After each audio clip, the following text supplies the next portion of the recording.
Wooks and Warlocks contain sex, drugs, and rock and roll, and as such is intended for adults. Listener discretion is advised. Content warning can be found in the description.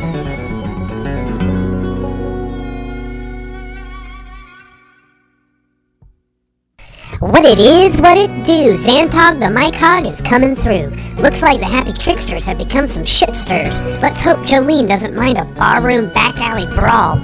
I'm not sure they could take all three gang leaders, but maybe they will have some luck with the biker boss. Friends have been found, but enemies abound in the world of Wooks and Warlocks.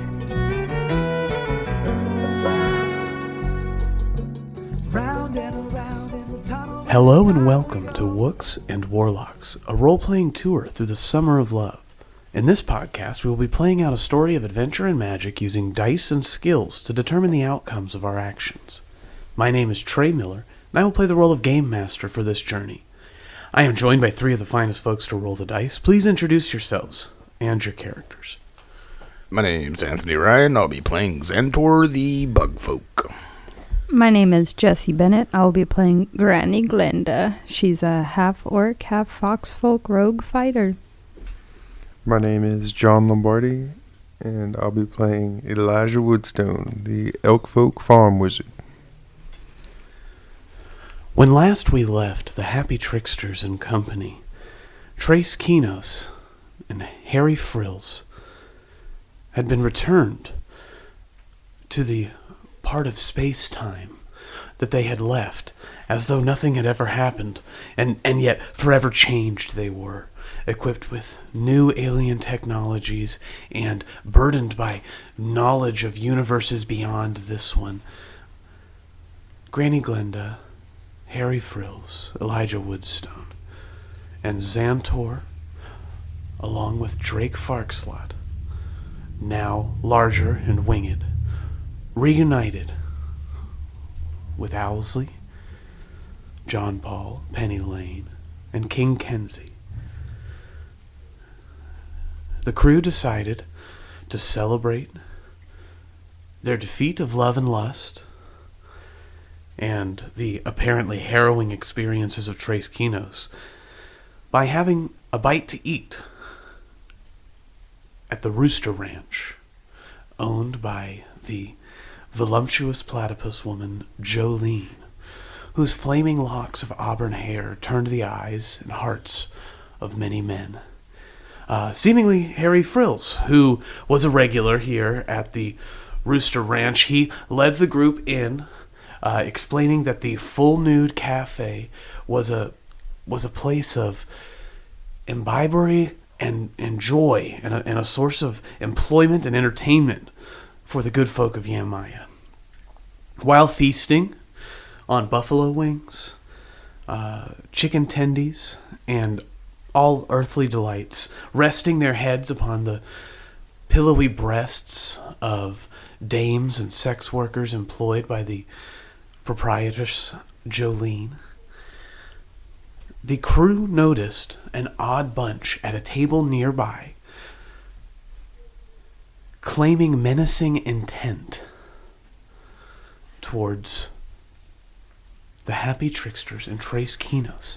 This trio, well-dressed, business-looking woman who was identified as Anastasia, a goblin person by the name of Isaac, and a pale-skinned dwarf of the name Daryl Trueblood. This trio seemed to have connections to the Corpos, the Gassers, and the Heaven's Devils, who were the de facto enemies of the good gods, working in tandem with wrath, pride, gluttony, lust, and the other dark forces of the universe, greed, to maintain power for the Dark Ones. The leaders of the groups were at this establishment hunting for Trace Kinos. And so, Trace Kinos decided to set a trap of their own. Elijah Woodstone and Granny Glinda went outside, and Xantor was to lead the trio, or at least one of them, outdoors with a bombastic toast to the name of Trace Kinos. And he did just that, but not before Harry Frills bumbled outside, failing to hide himself in hopes of defending Granny Glinda, who he awkwardly claimed to love. The group had little time to prepare as Xantor, pretending to be intoxicated, stumbled outdoors, leading Daryl Trueblood right into Elijah Woodstone's trap. Granny Glinda stands poised, ready to strike. But will she hit? We return as Granny Glinda makes her second roll with advantage in an attempt to hit Daryl Trueblood from her invisible hiding spot. We'll roll initiative after we see the results of this surprise attack. I'm scared. Oh, dirty 20. All right, and with your dirty 20, for a flash of a moment, Granny Glinda becomes visible as your... Now, what weapon are you using to attack? Base slicer. Base slicer. So you, how does this happen? What does this look like? So she approaches invisible, and as she does, for like half a second, you see like a shining light kind of just slash across his back, and then you are able to see her for about half a second, and then she turns invisible again after that. What kind of damage does that weapon do? I just had it. It deals 1d8 radiant, Radiant. plus 2. And remember that because you are an assassin, this is going to be an automatic critical hit, so you're going to double your dice roll on that. And because of your half-orc heritage, when you critically hit, you add an additional dice of the damage type you are dealing. So you're going to roll 3d8 for this hit, in addition to your regular sneak attack damage. It's going to be 23 damage. And that's with the 3d8 plus, what is your sneak attack up to at this point? 3d6. So 3d8 and 3d6 together, and that's radiant damage. You said 22? 23. 23, okay. So, up till this point, you have seen nothing but stern, angry confidence coming from Daryl Trueblood. His skin a gray pallor, his beard long, luxurious, and somehow lifeless. His eyes, pits of gray, flare, filled with hatred, anger, and vitriol. As the blaze slicer strikes true, he roars in anger. You have hurt him. You have truly hurt him in a way that he did not realize he could be hurt so quickly in this battle. Who did that? He looks around and sees nothing, because on a critical hit, you turn invisible. Blaze slicer. Let's go ahead and roll for initiative and see where everyone is at. Oh, man. Come on, baby. Oh, God. I got a 23 on initiative. Oh, I have advantage. I rolled a natural 1. No. Oh, no. I got a dirty 20. For a total of 5. All right, so one moment here. Sorry. Okay, so who got over a 20? Was that Xantor. Xantor? Okay, so Xantor, you will be going first. Granny Glenda, what did you get? I did get 20, exactly. 20, okay. So this is Daryl Trueblood, right? And he's this is a dwarf character, a big old-looking dwarf character. Yeah, so to give a little bit more description to this guy, like he is, he looks like a Heaven's Devil biker, like like an old Heaven's Devil biker. All dressed in leathers and shit. Yeah, like a leather vest. His arms are showing and covered in tattoos. The tattoos seem to have arcane imagery to them, like they are a part of some sort of a dark ritual that is binding him. His skin is not the normal pink or browns or like tan colors that you would expect of a dwarf, but gray, lifeless. You see the veins in his skin, and it does not look as though there is any blood flowing through them. His hair, once brown, is turned to, it's not quite gray. It still has that sort of... Is he balding? And Xantor's looking for something like that he can pick on him about. Like he's definitely balding, yeah, and he's not chubby. He is chiseled. All right. But he is slightly balding.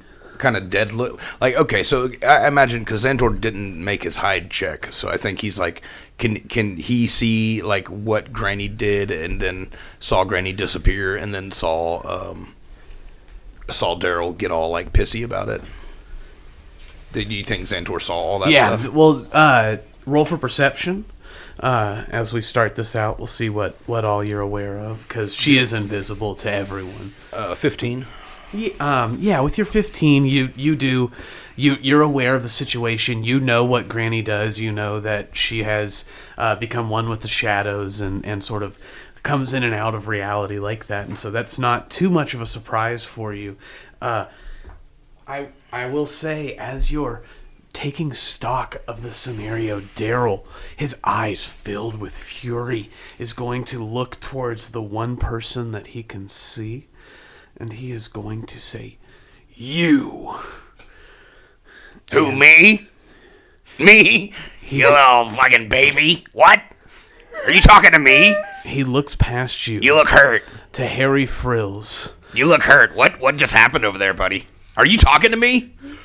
Hold on, I'm working. Hold on. You know what? I'm about to get off. I'll get to you in a second. I'm about to get off. Oh, no. I'm going to get to you right now. He's going to use a legendary action, and he is going to move in a straight line towards Harry Frills, and so that he is standing face to face with Harry, and that's his legendary action for this turn, and he's just going to breathe.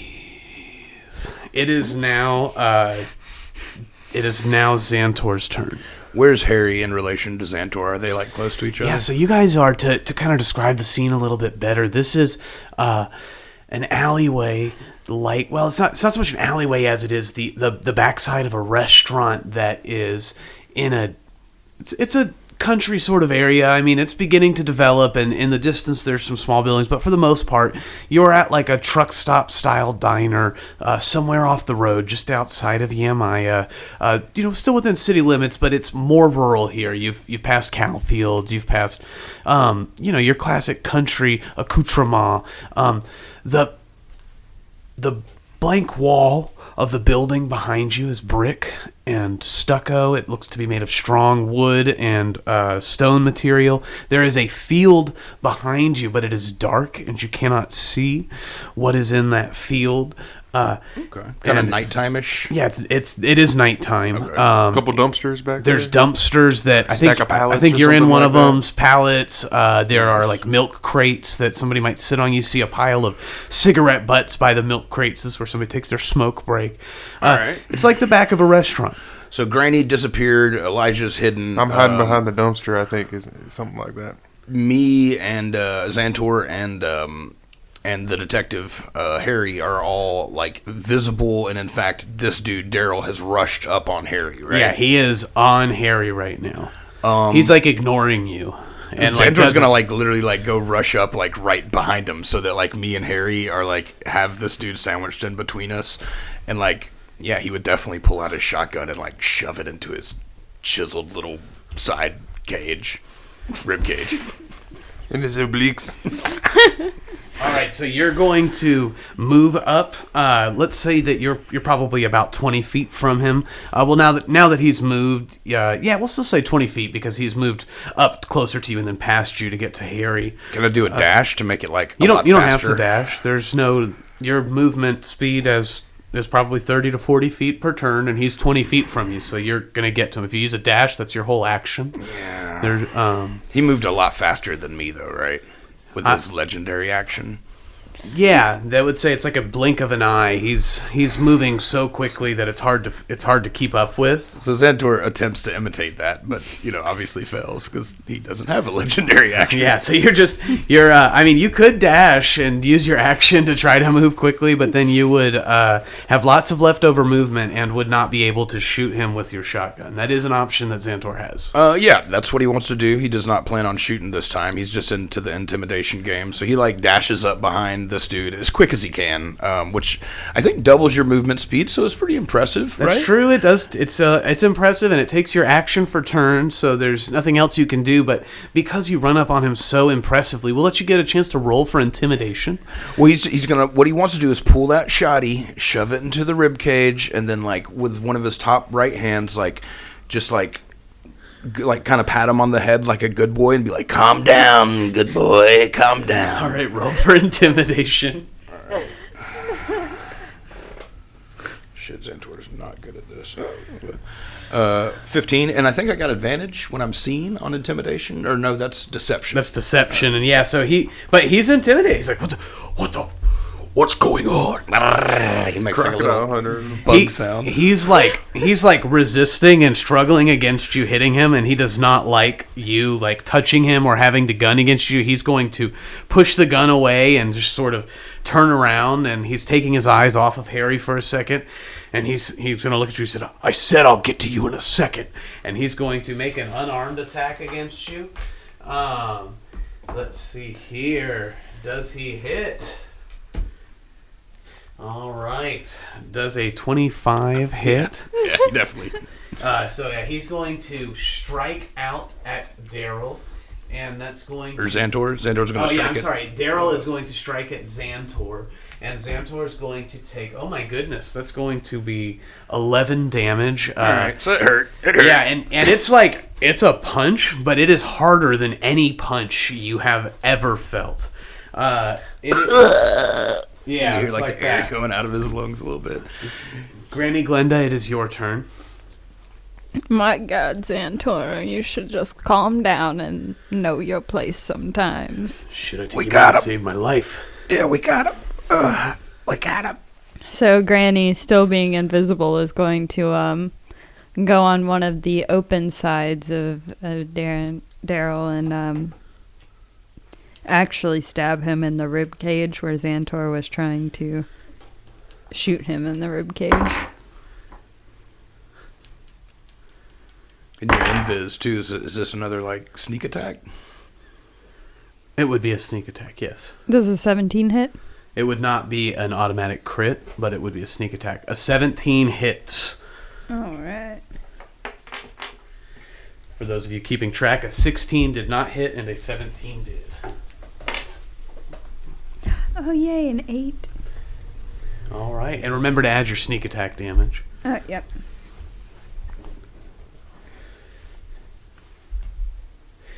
Daryl grunts in fury, and this time he can see the source of pain. 26. My God.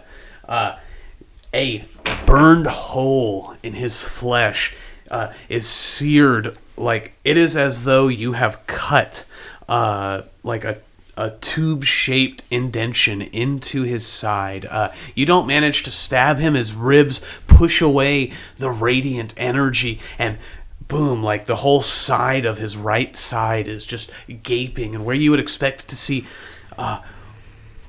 blood pouring out, there's just nothing but necrotic air.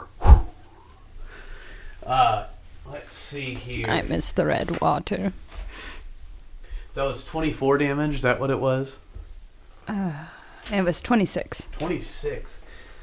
All right. I think. So you are just cooking Daryl Trueblood. He is beside himself with fury at this point, and he is going to look around and see who he determines to be the weakest of you. And because Xantor and Granny Glinda have both stepped up to him, and there's this trench-coated man who's kind of holding a gun pointed at him, hasn't done anything yet. He's going to look at Harry, who he's right next to, and say, "You." He's going to make his attack. Oh no, that's a natural 20. He was going to just grapple him, which is an option he has when he hits. Because it's a 20, we'll say he could do that instead of dealing damage. For this, he'll just deal that normal D8 of damage plus the grapple. So Harry is going to take 8 damage and is now grappled. And it is now Daryl's turn. And you watch as his lifeless eyes fixate. It looks like he's looking at Harry's. Is he looking into Harry's eyes? Is it his cheek? No, he's staring at his neck. And he says, "I must feed." And his canines are revealed to be long, protruding, vampiric fangs. He's going to make a bite attack against Harry and succeeds on his first. Woo. Elijah's having flashbacks on getting bit in the neck early on. And his second, he manages to successfully hit Harry not once but twice with his bite attack, which is going to deal now 6d6 necrotic damage. And his life is going to be refilled by the amount of necrotic damage that he's dealt. It's also going to deal 2d6 plus 4 physical damage. So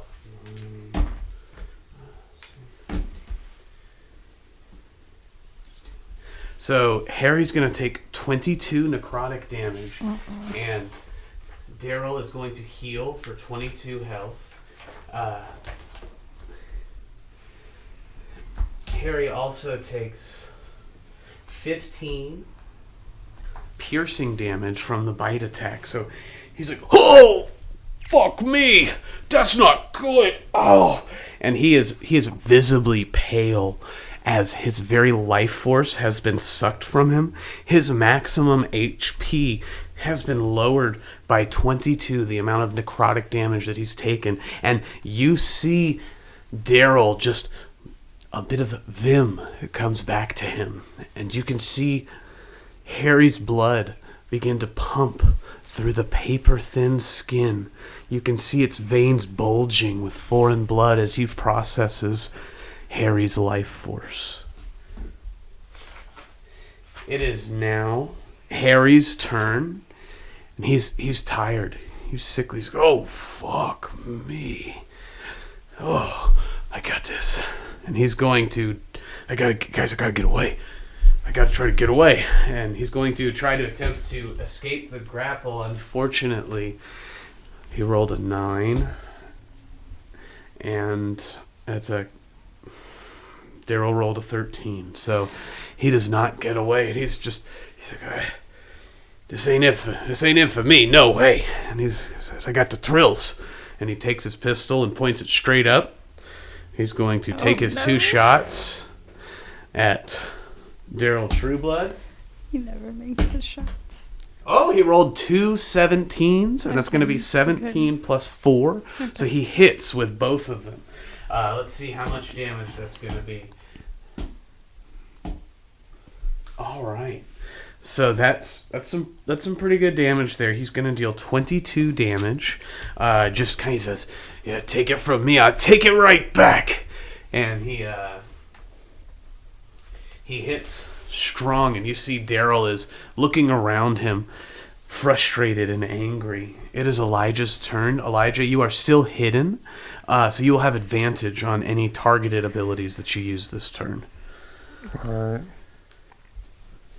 Oh, man. So I'm behind the dumpster, And he's attacking. Is he still grappling Harry? He's still got Harry grappled. Yeah, Harry. But he did just not took get 2 away. shots from him? Yeah. So he's kind of stuck to him. I don't want to hurt him. I'm just going to shoot him.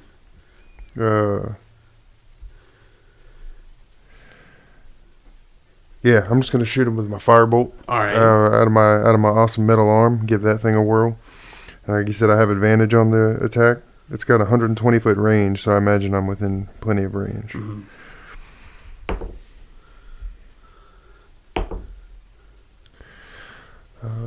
23. 23 hits. Nice. So it'll be 2d10 of damage. It's because you're over level 5, right? That's the wizard's cantrips get increased in power. Do they? Yeah.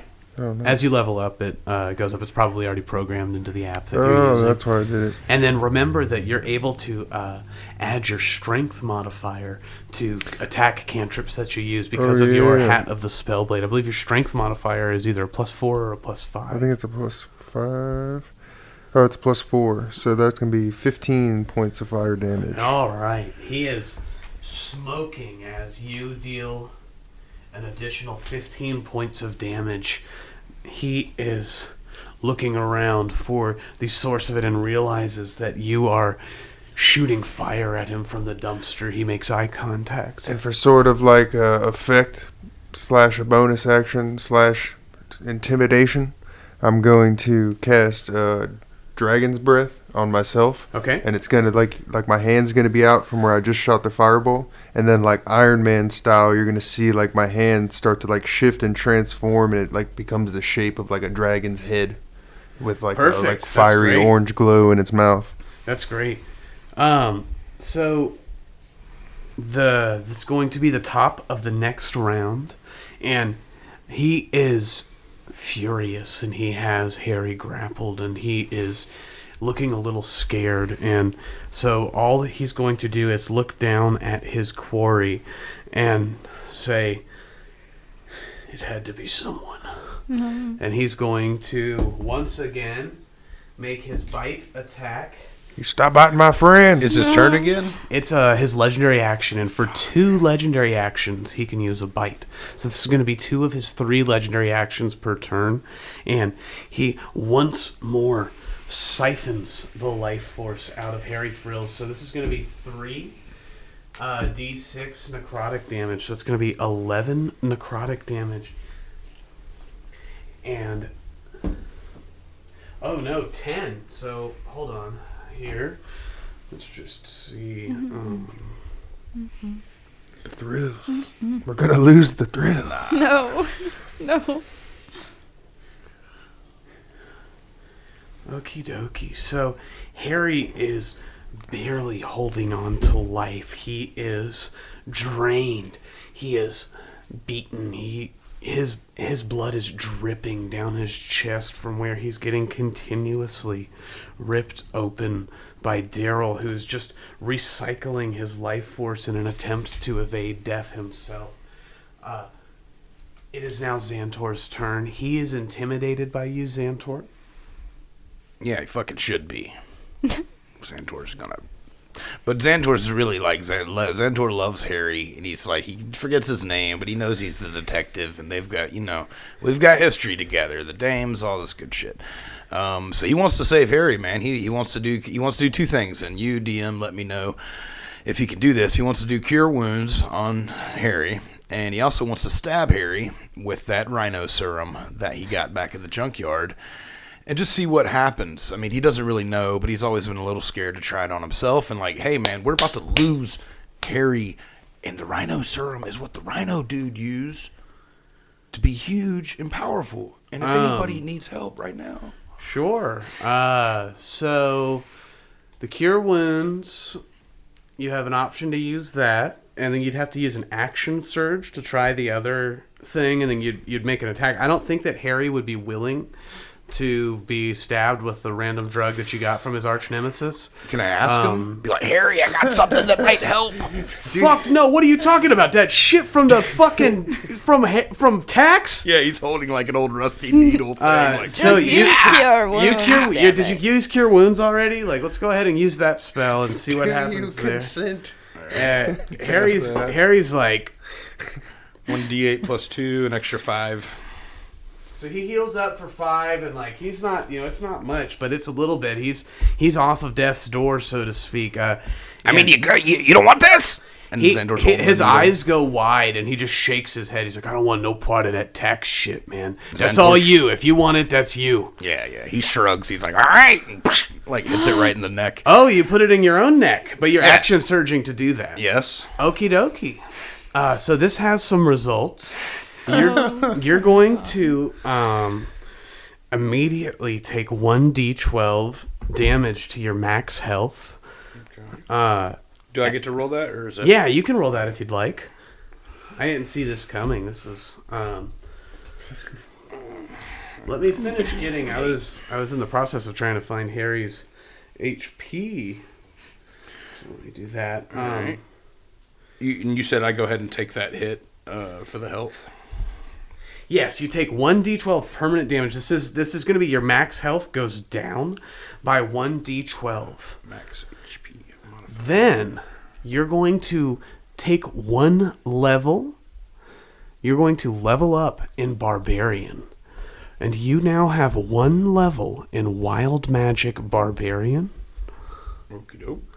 There will be a lot to learn about this in the future, but for now, we're going to roll on this Wild Magic table that I have here.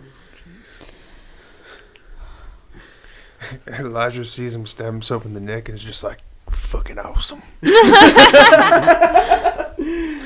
All right. Xandor starts, I guess, feeling the like these barbarian energy surge through him and shit, and I don't know. What do you think it feels when he like does he feel the stuff going through his body or anything? You feel a surge of wrath. You feel angry. You feel powerful. You feel the very essence of chaos begin to erupt through your veins. And I'm going to need you to roll a D100.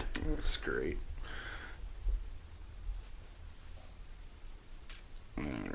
D82. All right. The result is that, my God, are you kidding me?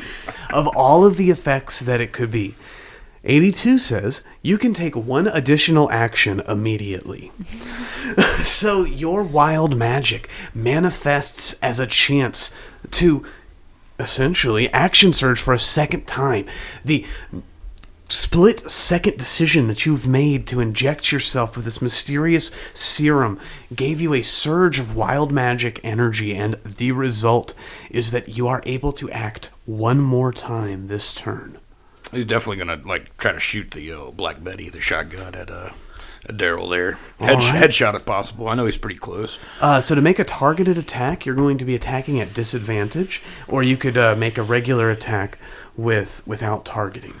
I already rolled, and it was a 14, so I think I'll just stick with Is that the 14 wild. plus anything, or is No. 14 your roll? So yeah, No. you miss, but the shot causes Daryl to turn his head. Your attempt to emulate his fast movement in the first moments of this battle was surprising and intimidating to say the least, but now you're taking 3 actions in 1 turn. You have moved at such a speed that even Daryl's supernatural vampiric enhancements seem to begin to pale in comparison to the power coursing through you, if only you can control it.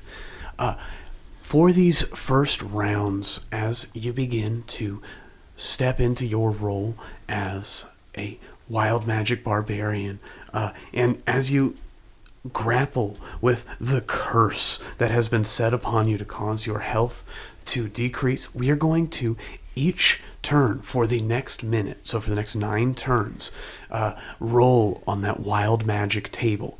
And something is going to happen at the beginning of each of your turns.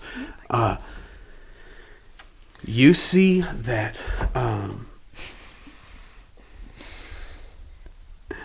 Daryl now has focused his full attention on you, and he is going to toss Harry to the side. He is no longer grappling Harry. He is going to turn around and make an attack against Xantor. He rolled a 14. Does a 14 hit Xantor? No. So he is truly startled by the changes that are unfolding inside of you. And although he attacks with his strength, you expect to be knocked flat, but he misses his punch. He pulls short. And it is now Granny Glinda's turn. Yeah, so Granny Glinda's furious. So she is still standing in the same spot, going to go after the rib side area again. But so he turned around, so it would be the other side, right? Sure, yeah, you're getting access to the other rib, but he's still flanked because you're on one side and Xantor's on the other, which means it's still sneak attack. Okay. So that's 24 to hit. 24 hits. His AC is 17. We've sort of ascertained. So that's 11.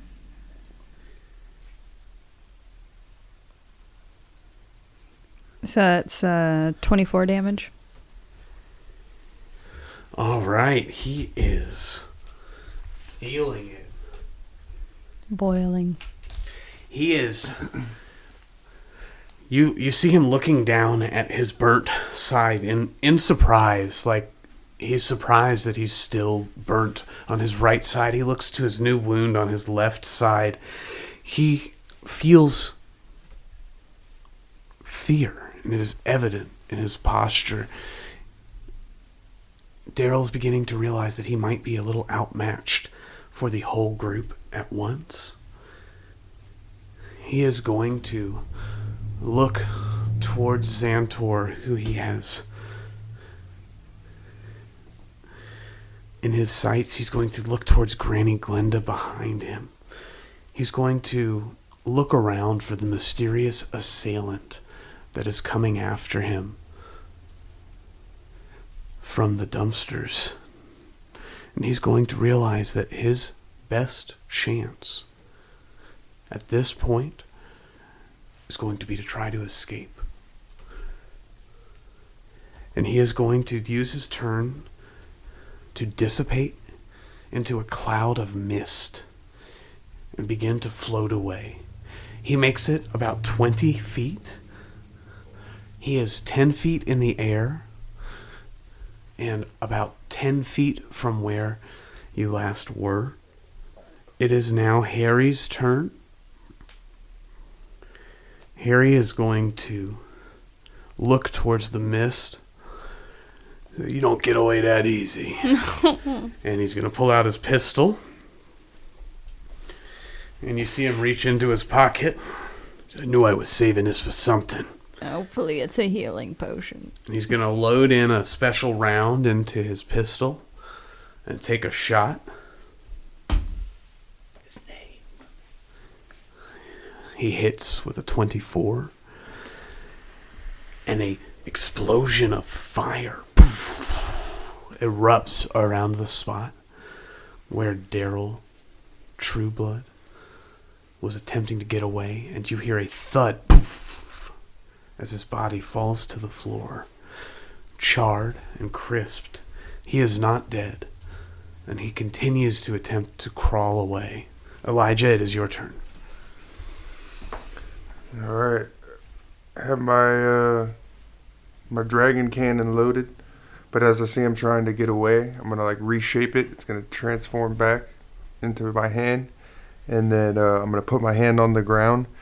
And as I put my hand to the ground, a hand made of earth comes up next to him and grabs onto him.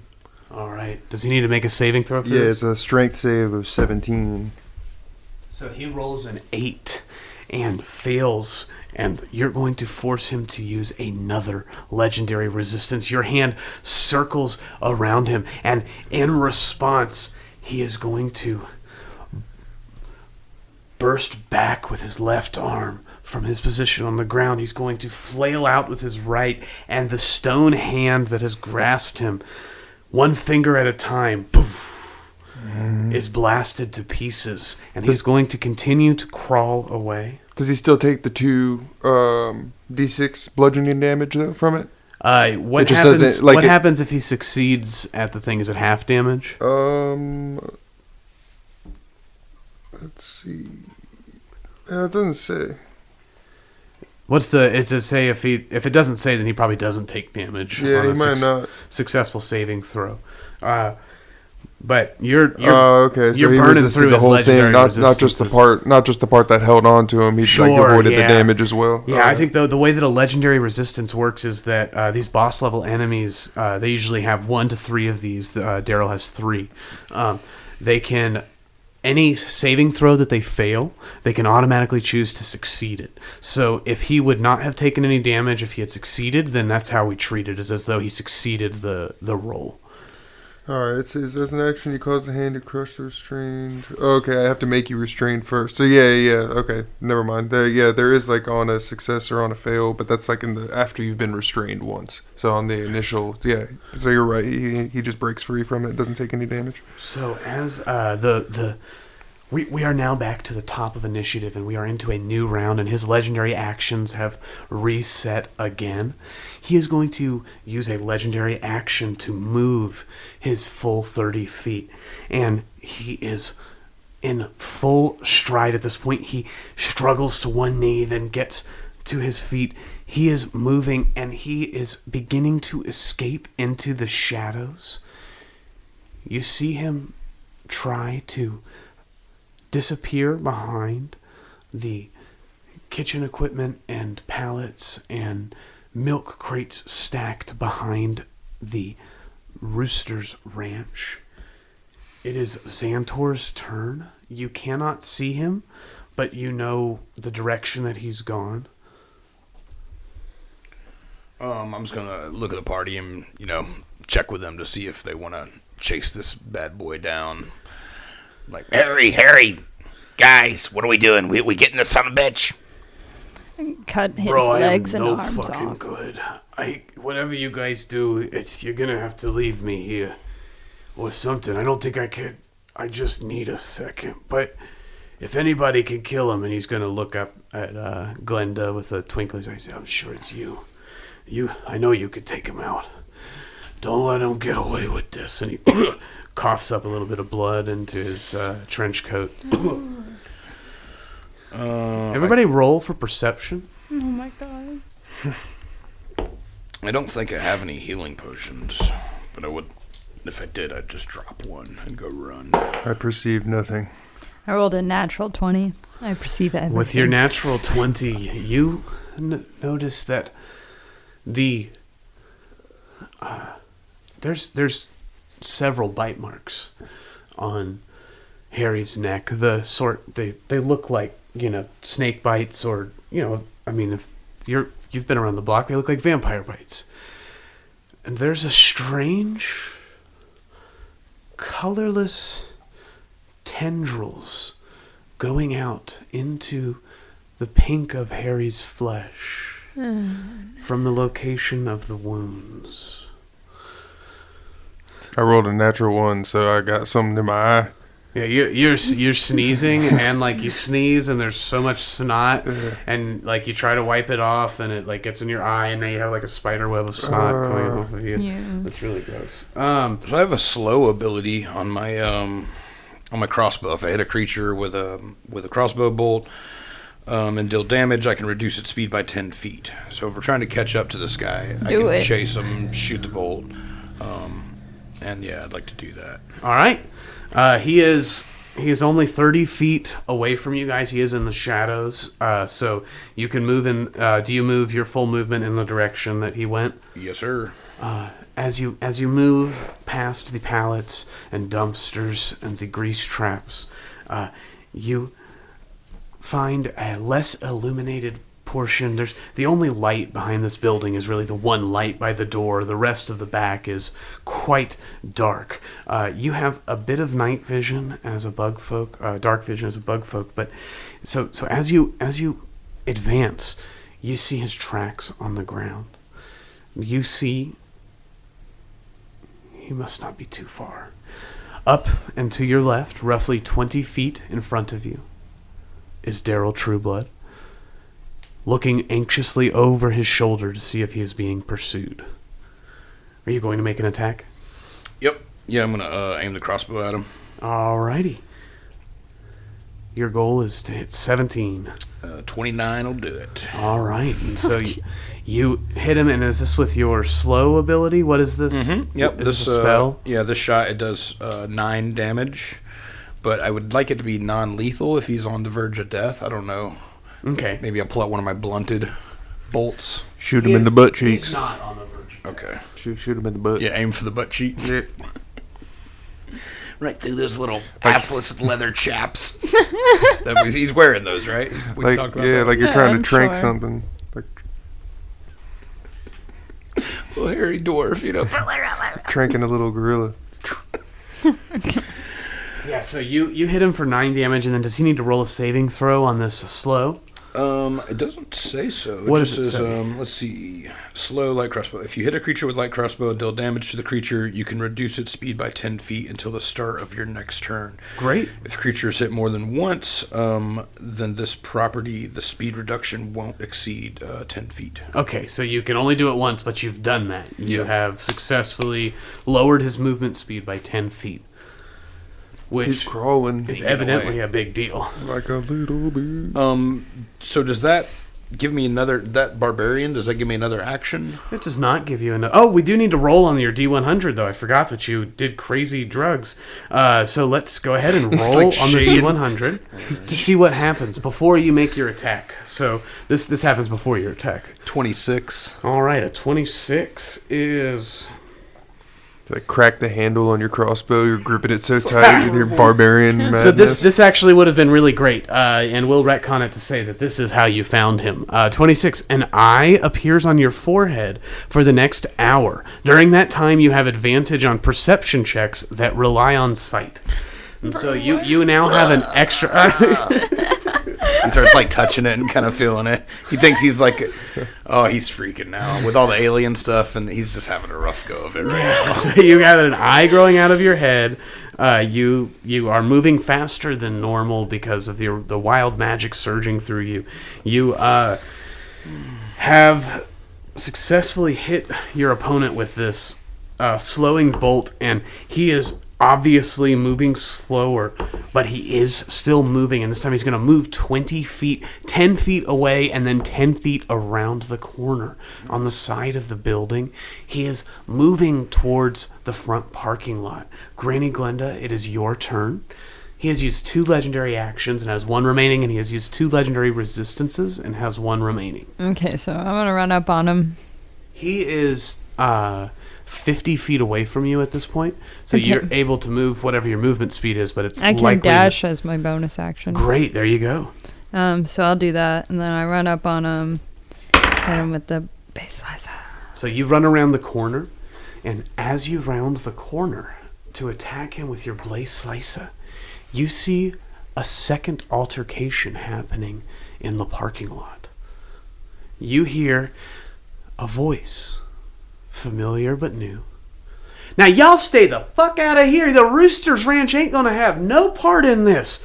And you hear the crack of a whip, whoosh, and you smell the sizzle of plasma and burnt air as lightning flies from the saloon doors of the Rooster Ranch. And Anastasia and Isaac dash into the parking lot, followed by Drake Farkslot. You reach Daryl Trueblood. That's a 23 to hit. You hit. I'll deal with that other problem later. Finish him.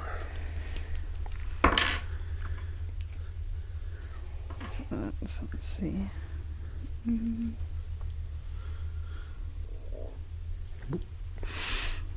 So that's 17 damage. 17 damage. So you have... Oh, and then I'll action surge and do it again. Oh, wow. Okay. It won't have sneak attack damage this time. Oh, I guess it didn't have sneak attack last time because he was not flanked. Okay.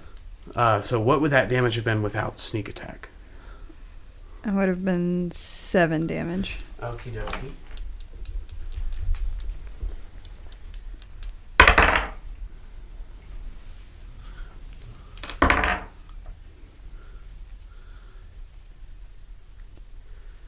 So that's 27 to hit. Great. And remember, you're hitting crits on 19 now as well. Yeah, that was 18. Okay.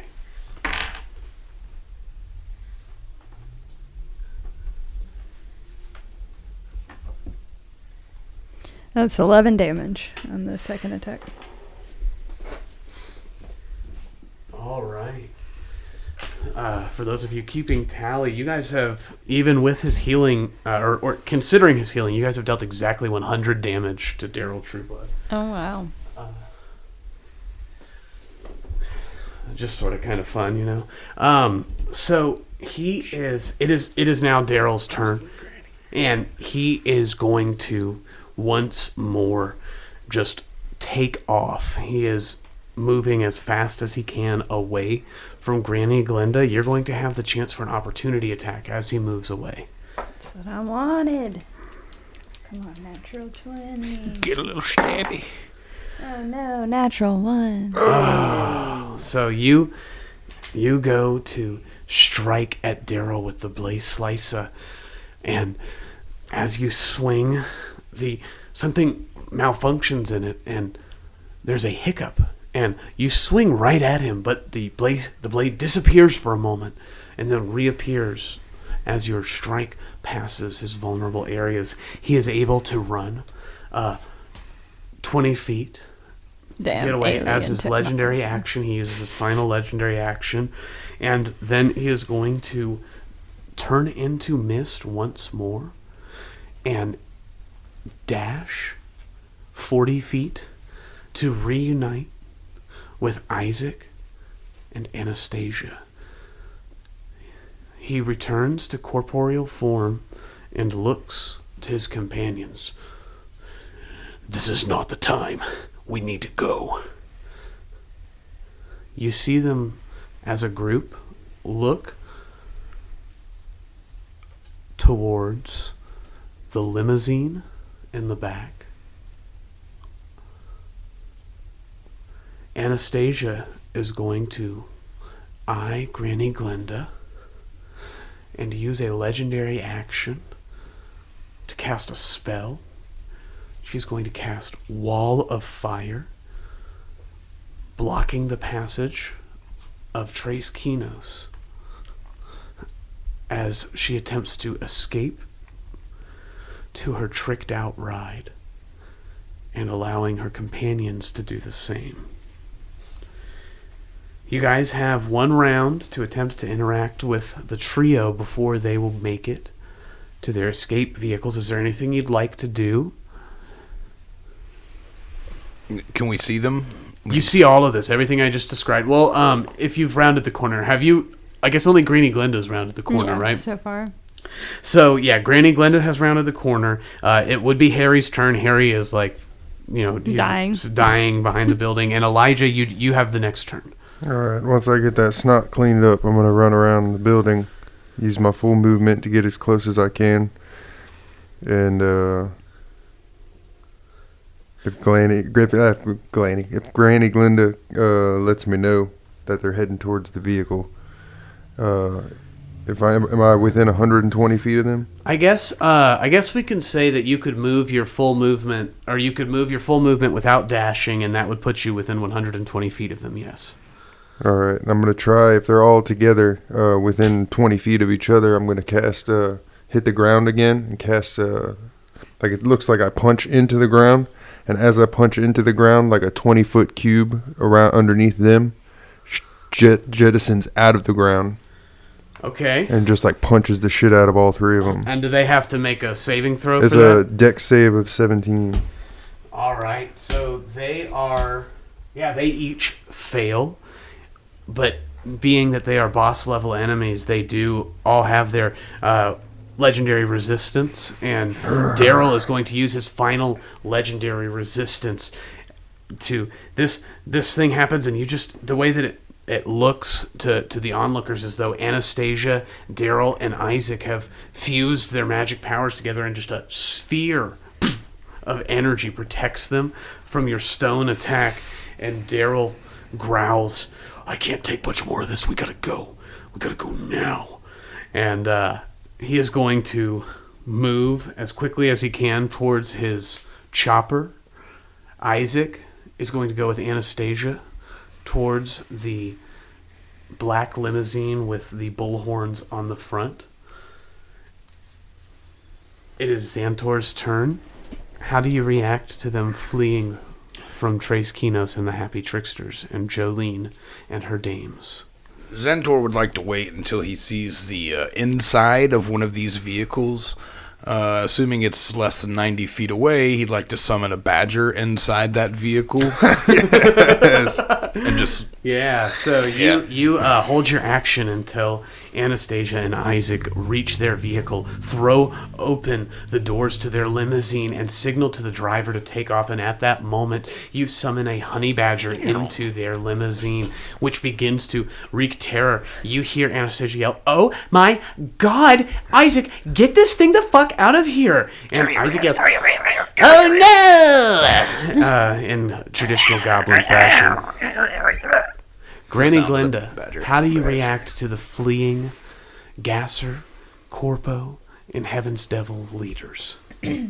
Well, knowing that, like, seeing the damage that just one of them did on Harry, she decides it would probably be best to, like, not try to entice them all into a fight right now until we're all back up at full health. So she is taking the time that Xantor has so lovingly given us with his honey badger in the car to write down the license plate numbers, or make a note of the license plate numbers or any like identifying factors on the vehicles. Yeah, so you see the license plate on Anastasia is the letters CEOBTCH.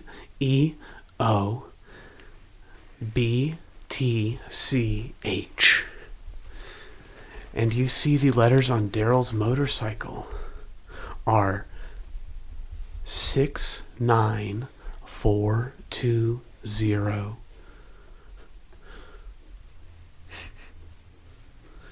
Nice. As they speed away, you see inside. Do you all look towards the Rooster's ranch? Yeah. No, Xantor's just watching the limo drive off, laughing, chuckling to himself. Elijah? Do we... Oh, yeah. I'll look towards... You're looking into the building? Yeah, So yeah. Xantor is maniacally laughing and staring off down the road as your new enemies dash into the distance. Inside the Rooster Ranch, Jolene is hurriedly tending to John Paul and Penny Lane, who seem to be injured.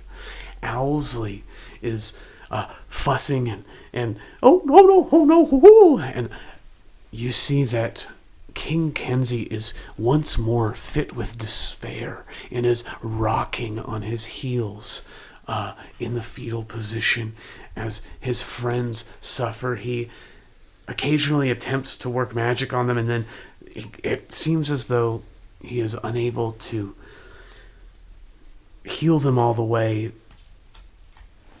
Drake Farkslot bounds through the lot towards Xantor. What's up, buddy? You doing all right? What's going on? Oh, shit, really? Drake Farkslot reveals that the duo attempted to capture Drake, King Kenzie, Owlsley, Penny Lane, and John Paul, but Drake stood in their way Before Drake could stop them, though, they hurt John Paul and Penny Lane with some sort of psychic attack. As soon as it was obvious that they were being attacked with psychic energies, Drake relays to Xantor. You guys hear this? He looks at the party. No, I don't understand. Drake looks at you all imploringly, like They got injured. The guys, the team, the crew. They're in there. John Paul. They're sick, man. They got some kind of magic sickness. Yes, I see that. He explained that once they had been injured, it was obvious that psychic magics were at play. Jolene went into war mode, and her dames defended the happy tricksters and pushed the ne'er-do-wells out of the Rooster Ranch. So Xantor like grabs Harry and like tries to go get all the injured. Harry's still in the back. You guys have to go back and get him. Go back and get we're him. gonna get him. Oh, for we're sure. going back and get him. Then He's still injured. Harry is hurt bad. Yeah, we'll bring him inside. His max health has been decreased by 33 points, and he is on the verge of death. The infection that seemed to be spreading through him is rapidly advancing. Should have taken the serum.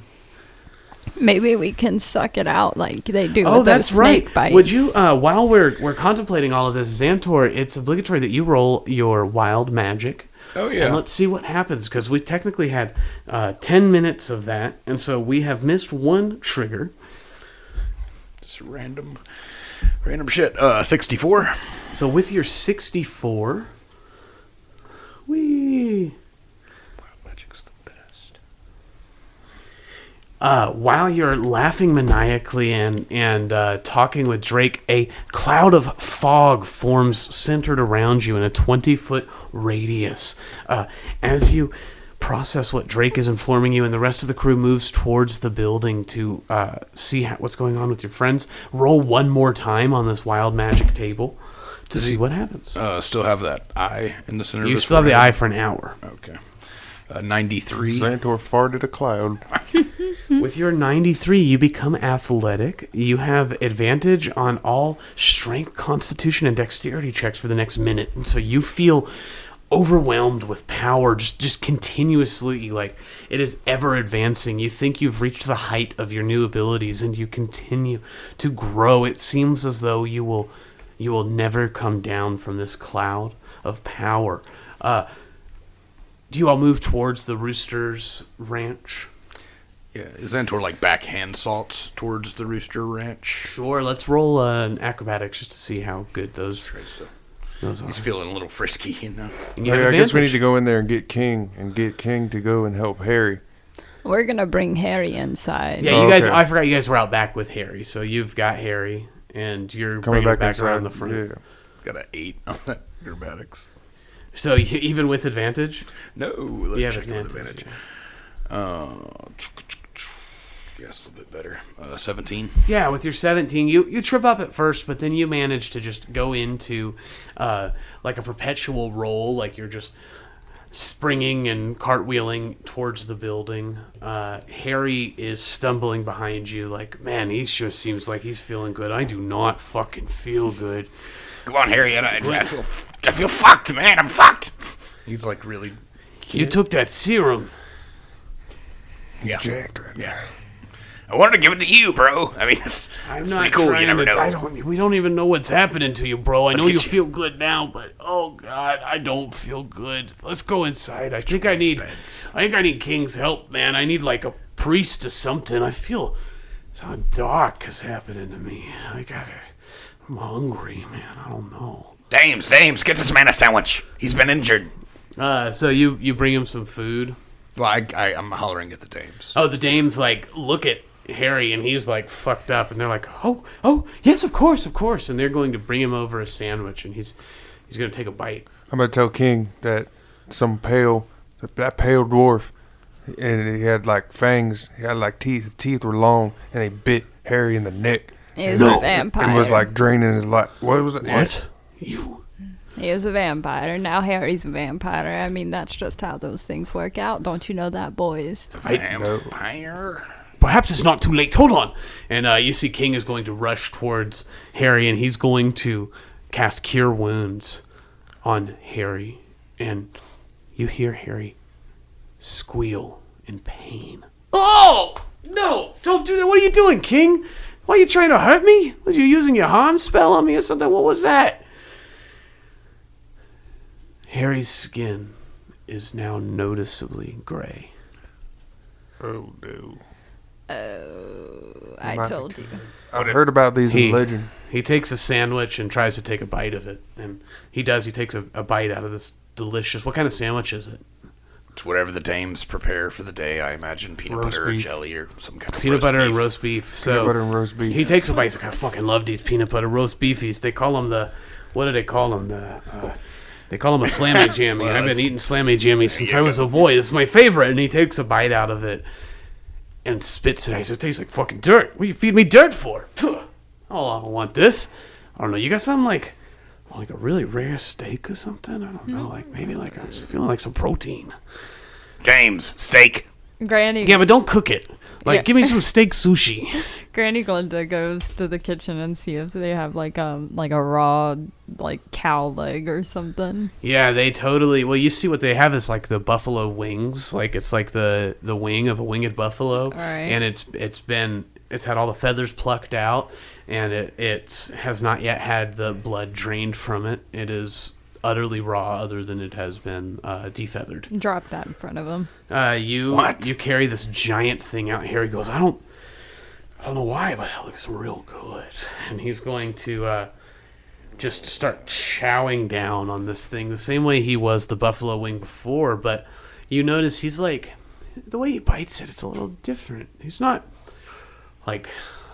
just going at it and chewing in the back. He's like kind of leaving his mouth on it a little bit.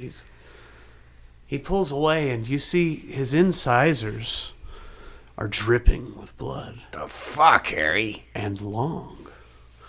I don't know. I don't know. I don't feel good, but I guess I'm sad, man. Now that I got this food in me, I don't feel bad, I guess. This is... You guys kind of look good, too. You're like... Hey, now, listen here. Cut his head off, Granny. Good. No, What? we're not cutting his head I off thought we were yet. boys. Well, so thank you, Yet? Harry. I mean, you know, you're a vampire now, Harry. What do you Here's mean the- vampire? you're- What is a that's vampire? the- What's a vampire? You you talking know. about, like, Count Smacula from the cookies or the breakfast exactly. cereals? Yep, like that. That's except just legends. That's not real. You're it's going to have to real, eat people yeah. from now on. Yeah, well, no people, You no know, people, only animals. could eat Grab a person. couple of them Eh, whores in a doggy bag. Stop. If you eat a person, I will chop your head off. Oh, I will shit. not Roll hesitate. for intimidation. See if you can keep... So, are you... So, like, you're like one of what the Daryl was, huh? I don't know what I am. This is all new for me, bub. I feel... Speaking of that Daryl guy, I don't know. I feel kind of like... I don't know. He's like... 30-20. Oh, yeah. He is like... All right, I'm not going to eat no peoples. I'm good. Whatever... Look, listen. This hungry, that ain't nothing compared to how I feel about this dame. Well, you ain't no dame, but you're scary, and I'm not... I'd rather deal with hunger pains than Glenda pains, so we'll figure it out. I'll eat something else, but are you saying for reals I'm a vampire now? Look at your gray, slimy flesh. Oh, shit. And he looks down at himself, and he's like, God, I wasn't in my prime or nothing, but I look like yesterday's newspaper. Like, this ain't good. Fuck me. Don't bite your friends. And if you get hungry, just let us know. We'll pull over and, like, wrestle up a goat or something. I feel some kind of tether to that Daryl fella. Like, I don't know. I'm, like, drawn to him or something, but... Guys, he's probably a spawn. Think about it next time you're on the poopy. No, we're not going to kill him, Sandor. Harry!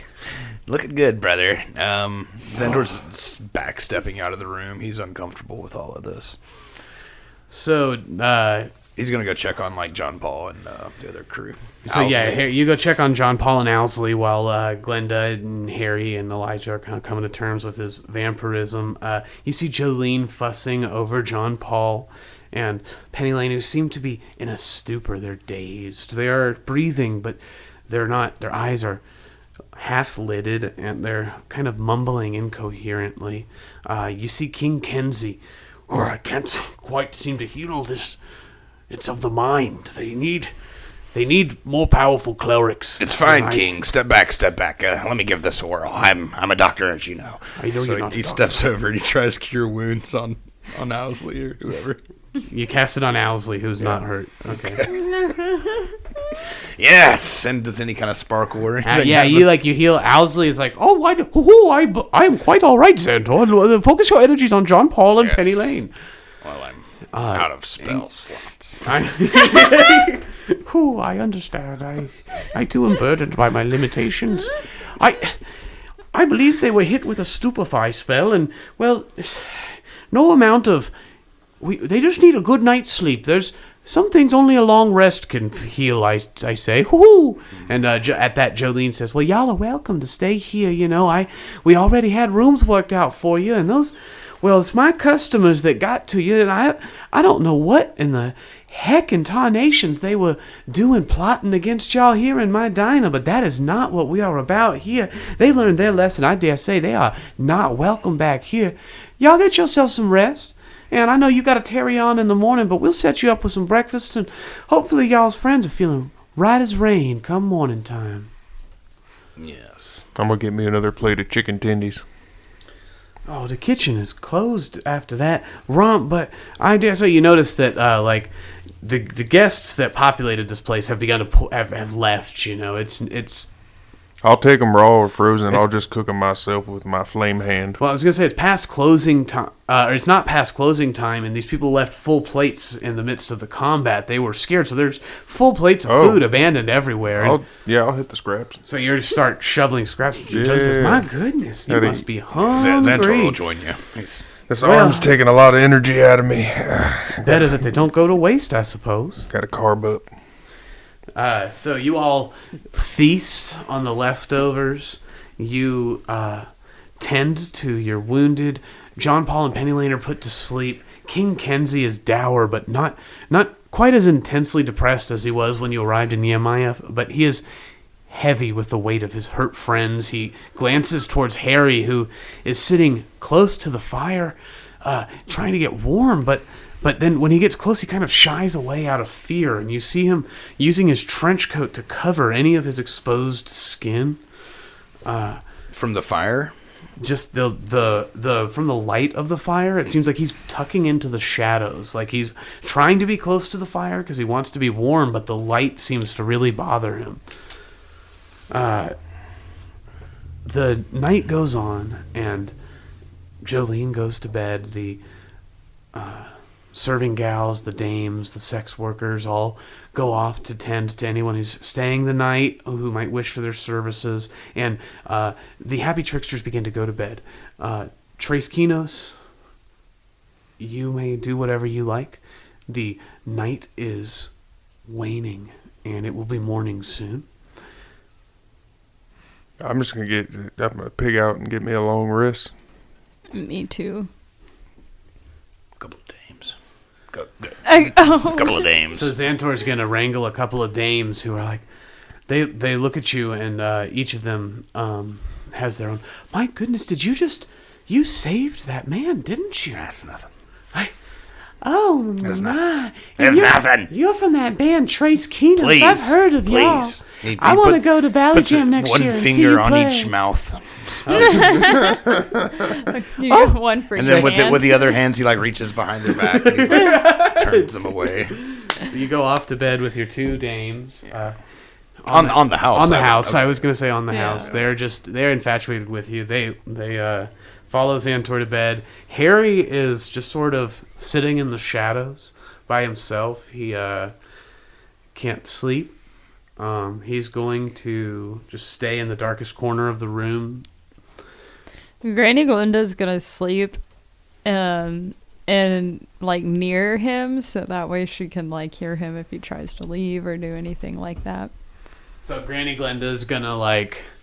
Does she say anything to him, or is she like, "Oh, what are you doing here?" You know, I know you look a little lonely right now, so I'm just going to take a nap right here. And, you know, I really appreciate you as a friend. But once again, if you killed somebody, I will cut your head off. All right. So that's shit.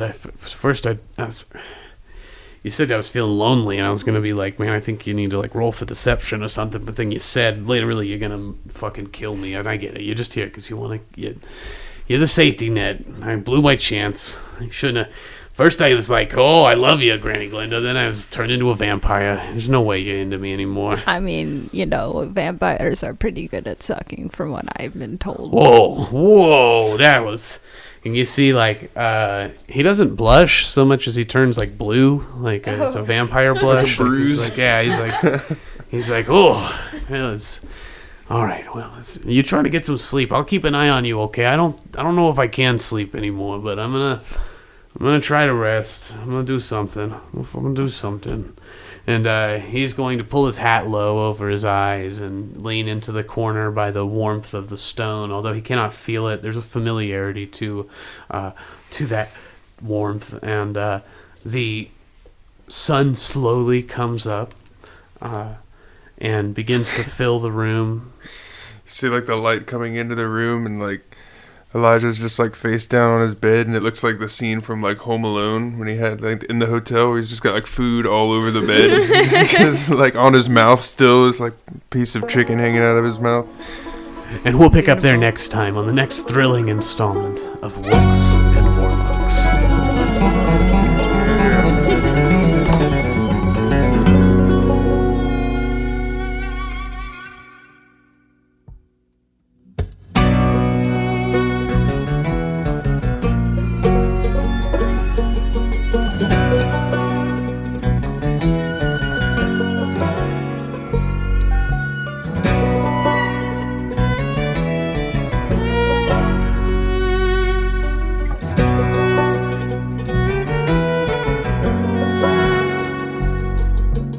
Round and around in the tunnel when it's dark we go,